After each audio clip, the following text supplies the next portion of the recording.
ഇന്ത്യയിലെ ആദ്യ ഡിസൈനർ സൂവായ പുത്തൂർ സുവോളജിക്കൽ പാർക്ക് ഒക്ടോബർ 28-ന് മുഖ്യമന്ത്രി പിണറായി വിജയൻ നാടിന് സമർപ്പിക്കും.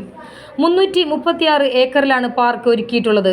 ഓസ്ട്രേലിയൻ സൂ ഡിസൈനർ ജോൺ കോയുടെ ഡിസൈനിലുള്ള നിർമ്മാണ പ്രവർത്തനങ്ങൾ പൂർത്തിയായി. African Zululand zone, Kanha zone, Silent Valley zone, Iravipuram zone തുടങ്ങി ഓരോരോ ഇനങ്ങൾക്കും അനുയോജ്യമായ വിധം ആവാസ വ്യവസ്ഥകൾ ഒരുക്കിയാണ് മൃഗശാലയുടെ രൂപകൽപ്പന.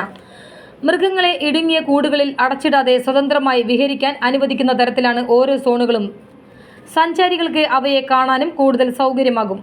സഞ്ചാരികളിൽ നിന്നും കൃത്യമായ അകലം പാലിക്കാനും സുരക്ഷ ഉറപ്പുവരുത്തുകയും ചെയ്യും.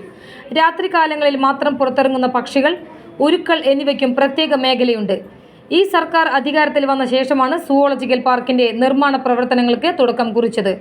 പാർക്കിന്റെ നിർമ്മാണത്തിനായി പ്ലാൻ ഫണ്ടിൽ നിന്നും 40 കോടിയും കിഫ്ബിയിൽ നിന്ന് രണ്ടാം ഘട്ട പ്രവർത്തനങ്ങൾക്കായി 122 കോടിയും മൂന്നാം ഘട്ട പ്രവർത്തനങ്ങൾക്കായി 208.5 കോടിയുമടക്കം 370.5 കോടി രൂപയാണ് അനുവദിച്ചത്.